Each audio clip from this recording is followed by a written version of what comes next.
Good evening. You're watching the news at 6 with me, Shan Russell. The news at 6 is all about the day's biggest developing stories, and we'll be filling in on them over the next half hour. But first, the headlines that we're tracking right now.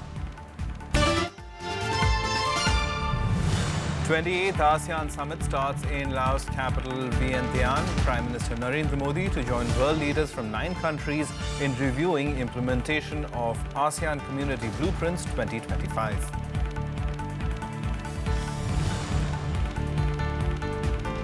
Home Minister Rajnath Singh briefs Prime Minister Modi on the situation in Kashmir. All-party delegation likely to meet to discuss findings from the visit tomorrow.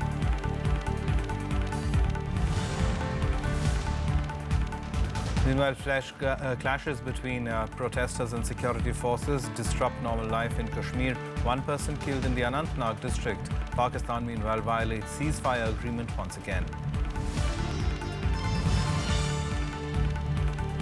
And Congress Vice President Rahul Gandhi starts his party's poll campaign in Uttar Pradesh. His 2,500-kilometer-long Kisan Yatra is expected to cover 233 assembly constituencies. Our top story this evening, a man was killed today in fresh clashes between protesters and security forces in the Anantnag district of Kashmir. The clashes disrupted a normal life for the 60th day in a row in the valley. The victim was identified as Nasir Ahmed Mir.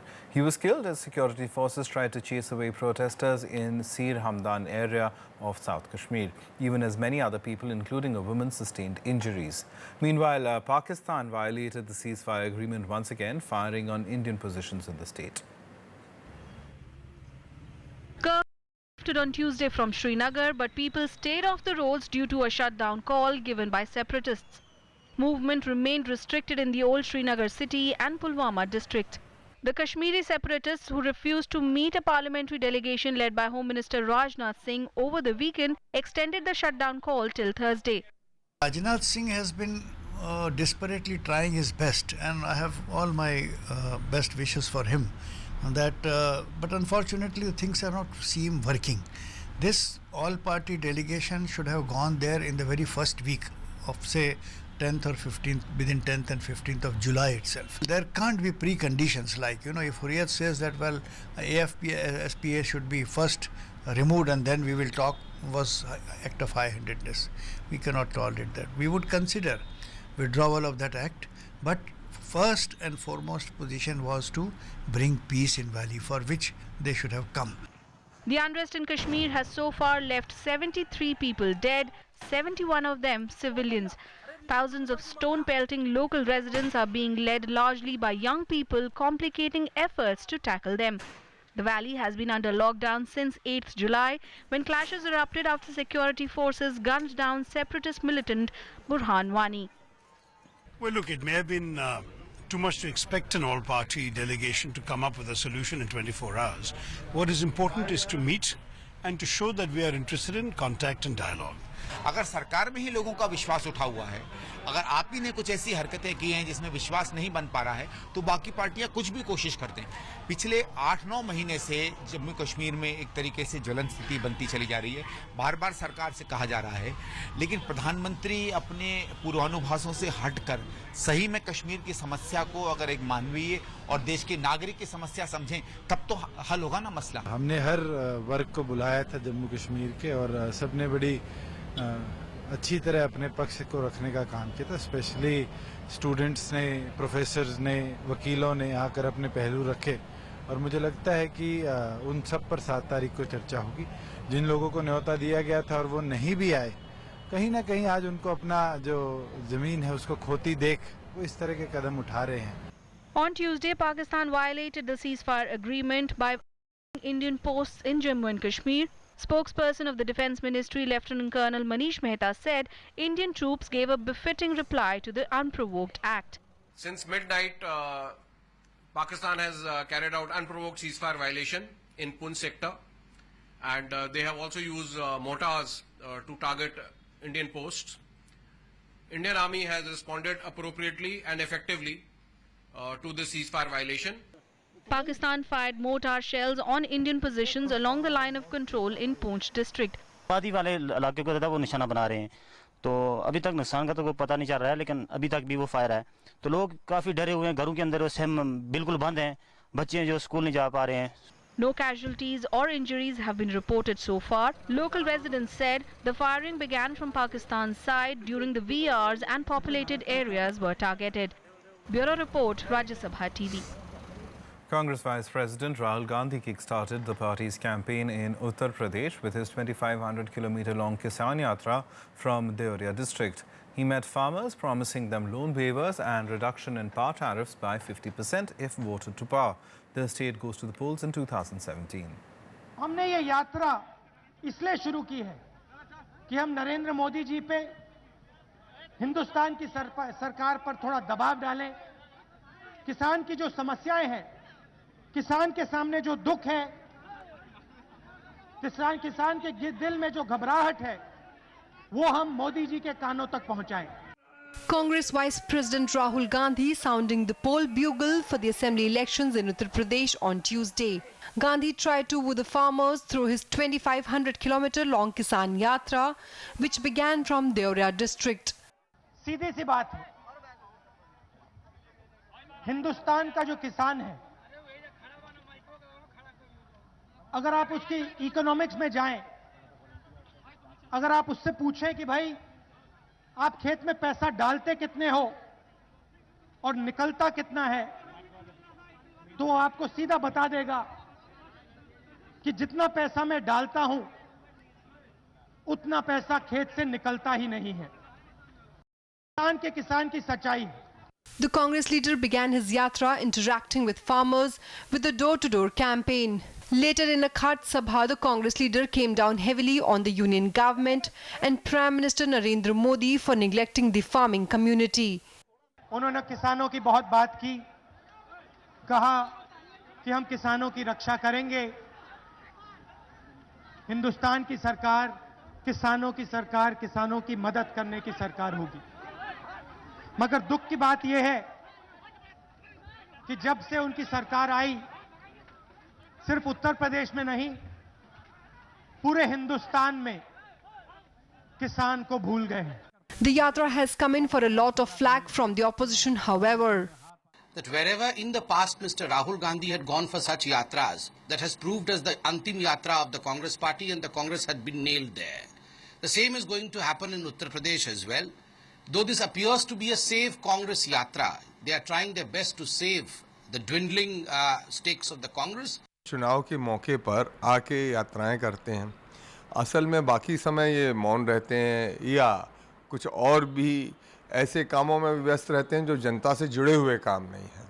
तो जनता पहचानती है कि कौन उनके वास्तव में हितैषी हैं, कौन उनके लिए सोचता है, कौन उनके लिए काम करता है। खाट जानते नहीं, न कभी उस पर बैठे हैं, न कभी किसी गरीब आदमी की चिंता की है।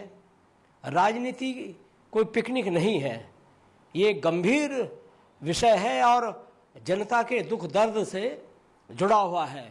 The Deoria to Delhi Yatra is part of the Congress campaign to end its 27-year exile from power in Uttar Pradesh. Rahul Gandhi will also hold road shows at various places during the yatra. During the Mahayatra, he will cover as many as 233 assembly constituencies to reach out to the people. Vishal Dayas report for Rajya Sabha TV. And let's go across to our correspondent Vishal there for more on the story. Vishal, finally the Congress Vice President getting into the action and for the 2017 UP polls. But this time around, it seems that a lot of event management has gone into it. Prashant Kishore and team have put a lot of thought behind it. But in terms of outcomes, in terms of what the party wants from this, what is it trying to achieve? Well, Ishan, Rahul seems to have finally hit the ground running for the Congress party's campaign in Uttar Pradesh. And you put it right, a lot of event management seems to have gone into this much publicized Kisan Yatra. And if you look at the figures involved with this particular yatra, then these numbers seem really, really huge. 27-day long yatra, which will go across 233 assembly segments, and the Congress leader is expected to walk for at least 2,500 kilometers, and then it will culminate into a Maha Kisan rally on 2nd of October. Now, this all seems really, really big on paper, but on the first day itself, this planned yatra of the Congress Vice President Rahul Gandhi seems to have run into a court controversy when we saw hundreds of wooden courts being taken away by those people who would come to that particular public gathering to listen to Rahul Gandhi. And these kind of, small controversies would though give a lot of exposure to this particular, event which has been planned by the Congress party. But then what remains to be seen on the ground is that all those promises with which Rahul Gandhi has finally entered the election ground in the state of Uttar Pradesh, that is, the 50% rebate on the power bills, as well as, waiving off the loans for the farmers. All those are big promises, and to fulfill those promises, the party will have to be in power, if not in center, then at least in state, and something, the kind of state which the Congress party is in right now in Uttar Pradesh. This seems a very far-fetched idea. All right, but as far as UP elections are concerned, Vishal, it's also about the caste calculation combinations. Now, the Congress has already declared its chief ministerial candidate in Sheila Dikshit in the state. So, in terms of the caste combination that it's trying to arrive at, and as far as this yatra is concerned, how does that factor in over here? Well, the party is playing all its cards very carefully and, with a lot of thought behind it. If you look at the caste combinations and the caste factor, as you pointed out, their chief ministerial candidate is a Brahmin, and she is also an ex-chief minister of Delhi, a 3-time chief minister. She has her connections to the state of Uttar Pradesh.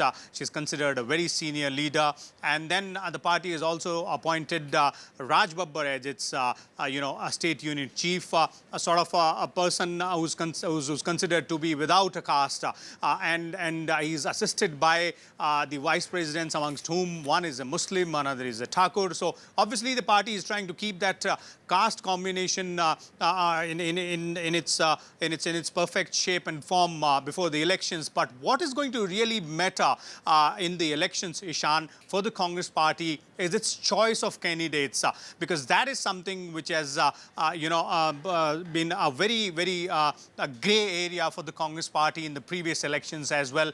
And given the fact that the party organization almost sort of does not exist in several places in the state of Uttar Pradesh, the strategy managers as well as the senior leadership of the party will have to do a lot of groundwork, a lot of homework before finalizing that list of candidates who are going to contest elections on Congress's ticket. Vishal, we'll leave it there. Thanks very much for that update for now. Now, the Kaveri water war between Karnataka and Tamil Nadu escalated today. Massive protests erupted in both states following the Supreme Court order to Karnataka to release 15,000 cusecs of water every day to Tamil Nadu for the next 10 days. While farmers in Tamil Nadu say 15,000 cusecs are inadequate for their farming needs, their counterparts in Karnataka are against sharing the Kaveri water with the neighbour. Normal life across South Karnataka was affected on Tuesday due to a bandh against the discharge of Kaveri to Tamil Nadu as per the Supreme Court's direction. Agitated farmers and pro-Kannada activists held protests in Mandya district, blocking all major roads and highways. Traffic between Bengaluru and Mysuru was severely affected as protesters held dharnas at more than 20 places on the highway connecting both cities. Protesters also mobbed and ransacked public buildings and pelted stones at trucks plying on the roads. All schools, colleges and business establishments in the district remained shut. Tourist spots in the area were also closed down due to law and order problems. ಇವತ್ತು ಕಾವೇರಿ ಕಿಚ್ಚು ಬಹಳ ಪ್ರಬಲವಾಗಿ ಹರಡಿದೆ ಯಾಕಂತಂದ್ರೆ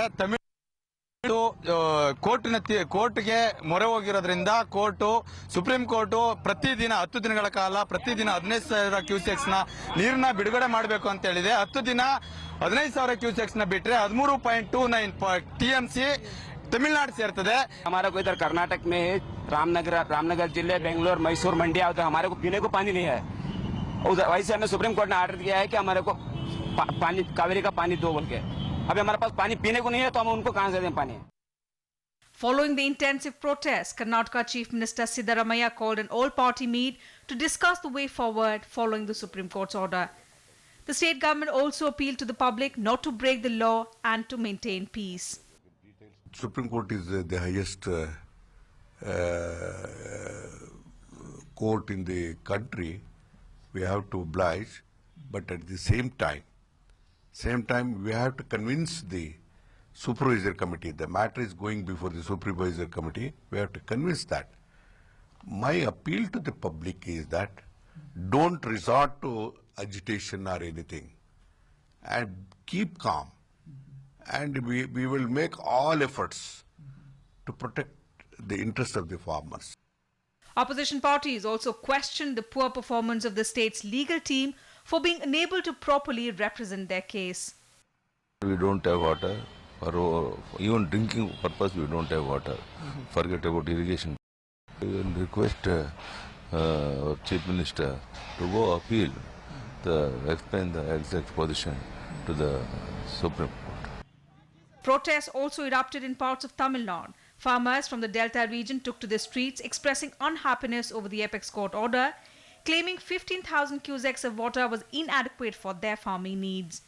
Bus services from Tamil Nadu to Karnataka were also suspended. On Monday, the Supreme Court directed Karnataka to release 15,000 cusecs of Kaveri water per day to Tamil Nadu for the next 10 days. The court said this was being done to ensure that the samba crop in Tamil Nadu survives. The decision has been met with protests in Karnataka. Bureau Report, Rajya Sabha TV. News now from the northeast. And Arunachal Pradesh Governor J.P. Rajya has refused to resign from his post. This comes just days after he claimed that the centre had asked him to step down on health grounds. Rajya says he wants the president to dismiss him but would not quit his position. Speaking to a local TV channel, he also said that he'd spoken to Union Home Minister Rajnath Singh over the matter, but the minister knew nothing about it. Reports of Rajya being asked to quit surfaced just weeks after the Congress returned to power in Arunachal Pradesh after the Supreme Court quashed all previous decisions of the governor, holding them violative of the constitution. The benchmark BSE Sensex climbed 249 points in early trade on Tuesday to reach an 18-month high of 29,013 points. The broad-based Nifty index also jumped as much as 1.6% to an 18-month high as well. The benchmark Sensex ended up 445 points up at about 28,978 after hitting its highest level since April 15, 2015. The NSE index closed 133 points higher at 8,943 after hitting its highest level since March 5, 2015. According to analysts, continued foreign fund inflows and persistent buying by investors amid a firming trend overseas led to this gain. The rupee rising against the dollar had also supported trading sentiment. Some more national news stories now nationwide. A special women's court convicted Ankur Lal Pawar on charges of murdering Preeti Rathi, who worked as a nurse in the Navy. The prosecution said the motive of the murder was Pawar's jealousy of his success and frustration at being goaded by his family for remaining unemployed. Pawar will be sentenced tomorrow. Rathi's parents expressed happiness at the conviction that comes after 3 years of trial. The CBI moved the Supreme Court to vacate its stay on the ongoing probe in the Bulletin gang rape case. The court had issued a notice to the Uttar Pradesh government and CNS Samajwadi Party leader Azam Khan on seeking a transfer of the case out of the state. The Delhi High Court on Tuesday asked the JNU administration to not take any action against JNU Students' Union President Kanhaiya Kumar and 7 others till the 19th of October. This was after they approached the court against the orders of the JNU Appellate Authority that has penalized 19 students. The Election Commission told the Law Ministry that political parties are split on introducing a new machine that is meant to enhance secrecy by preventing disclosure of voting patterns during counting. The machine is connected to a control unit of EVMs after polling and it gives out an overall result. It does not disclose results booth-wise. Time for us to take a short break. Lots more on the other side. Do stay tuned.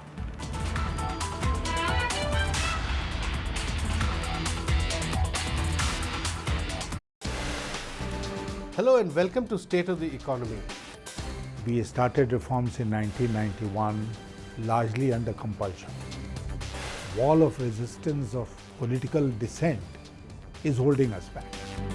Fruits of growth, have they reached everyone? That's it down. That is the resounding answer is a no. Watch former Finance Minister Yashwant Sinha speak on 25 years of reforms on Rajya Sabha television.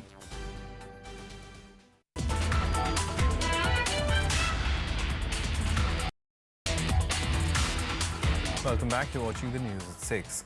Now, the 28th ASEAN Summit today began in Laos's capital, Vientiane. Leaders will review the progress of the implementation of ASEAN Community Blueprints 2025. The ASEAN leaders will meet heads of state, the governments of ASEAN dialogue partners, including India, China, Japan, Korea, Australia and the United States. Prime Minister Narendra Modi will arrive tomorrow for the summit. The 28th Association of Southeast Asian Nations Summit began in Laos capital Vientiane on Tuesday. The 10 leaders of the regional bloc will kick off a one-day regional meeting before holding talks with other regional players, China, Japan, South Korea, Australia, India, Russia, New Zealand and the United States. The world leaders will review the progress of implementation of the ASEAN Community Blueprints 2025. มีสิ่งท้าทายด้านความมั่นคงหลายอย่างเกิดขึ้นอยู่ภาคพื้นต่างๆของโลกเช่นการก่อการร้าย US President Barack Obama, who arrived for the summit on Tuesday, said his push to rebalance US foreign policy to focus more on Asia was not a passing fad of his presidency. In a reference to China, he also said that bigger countries should not dictate to smaller ones. We believe that the sovereignty and territorial integrity of every nation must be upheld. And we believe that every nation matters, no matter their size. We believe that bigger nations should not dictate to smaller nations, and that all nations should play by the same rules. America's treaty allies must know our commitment to your defense is a solemn obligation that will never waver. Prime Minister Narendra Modi will arrive in Vientiane on Wednesday to attend the 14th ASEAN-India Summit and the 11th East Asia Summit on Thursday. On the sidelines of the two summits, Prime Minister Modi will also hold bilateral meetings with several leaders and is also likely to highlight the issue of terrorism. India is scaling up its cooperation with ASEAN in the security sphere, primarily focused on traditional and non-traditional security challenges facing the region. We look forward to working closely with ASEAN on counter-terrorism, on anti-piracy, on cybersecurity and maritime issues. However, the ASEAN opening ceremony was overshadowed by unusually open tensions between the United States and the Philippines. The Philippines scrambled to defuse the row as President Rodrigo Duterte voiced regret for his controversial remarks on President Barack Obama that prompted Washington to call off a bilateral meeting. With inputs from Akhilesh Suman, Bureau Report, Rajya Sabha TV. Some international news now on Global Buzz. At least 12 people were killed in Baghdad late on Monday in a car bomb attack claimed by Islamic State. A suicide bomber targeted a gathering of Shiite Muslims in the Karada district. With 20 others also injured, the death toll from the attack is likely to go up. Japanese Prime Minister Shinzo Abe has agreed to provide 2 large-sized patrol ships and lend up to 5 used surveillance aircraft through the Philippines amid both countries locked in territorial disputes with China. Abe and Philippine President Rodrigo Duterte agreed in Vientiane to strengthen cooperation to ensure peaceful resolution of the South China Sea dispute.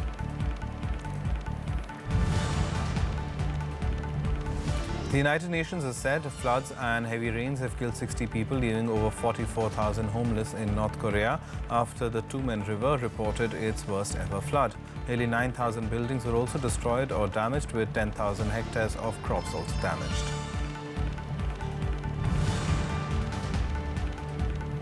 Another body was recovered by Israeli rescue teams working at the site of a collapsed building in the central city of Tel Aviv.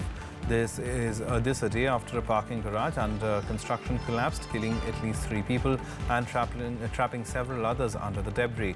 The cause of the collapse was not yet ascertained. 4 people are still reportedly missing and as many as 20 people are injured. Wildfires on Spain's eastern Costa Blanca coastline have forced over 1,000 holidaymakers to evacuate their homes. The residents suspect the blaze had been started intentionally.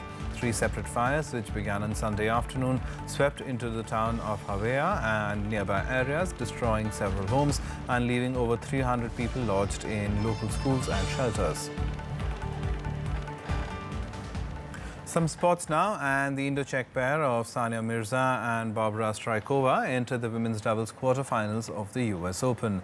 The 7th seeds defeated American-Japanese pair of Nicole Gibbs and Nao Hibino 6-4, 7-5. They will next take on French top seeds Caroline Garcia and Christine Mladenovic for a place in the semis. In the women's singles, world number 1 Serena Williams eased past Kazakhstan's Yaroslava Shvedova 6-2, 6-3 to record her 308th Grand Slam win and reach the quarterfinals. With the win, Serena surpassed Roger Federer on the all-time list of most Grand Slam matches won. She will next face Romanian 5th seed Simona Halep for a place in the last 4. Halep beat Spain's Carla Suarez Navarro 6-2, 7-5. Serena's elder sister Venus, however, lost to Karolina Pliskova in a dramatic 3 sets, ending hopes of a potential semi-final clash with her sister. Venus failed to convert a match point as she lost 4-6, 6-4, 7-6.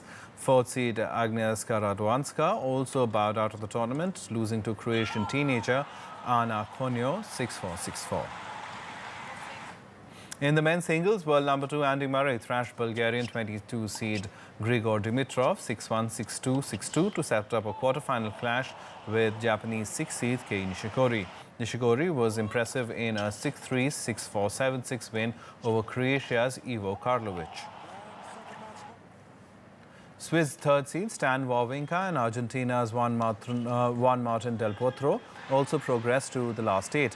Wawrinka beat Ukraine's Ilya Marchenko 6-4, 6-1, 6-7, 6-3 to set up a quarter-final against 2009 champion Del Potro. Del Potro was leading Dominic Thiem 6-3, 6-2 when the latter retired with a knee injury. Some more sports action now on Sport Speed. Newly formed Boxing Federation of India has called for elections on the 25th of this month with a view to break the impasse over the governing of the sport in the country.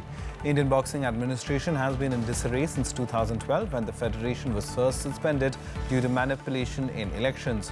The new body, Boxing India, was also terminated last year after rebellion by state units. The sport is currently being administered by an ad hoc committee of the IBA. Spain started their World Cup 2018 qualifying campaign with an 8-0 drubbing of Liechtenstein. Under new coach Julian Lopetegui, Spain dominated the play with Diego Costa, David Silva and Alvaro Morata all hitting doubles. Meanwhile, Kosovo made history after coming from behind to draw 1-1 away to Finland. Kosovo, who were accepted into FIFA in May this year, earned a crucial point in qualifying. Rory McIlroy won the Deutsche Bank Championship to claim his first PGA Tour title in 16 months. McIlroy was a distant 6 strokes behind overnight leader Paul Casey heading into the final round.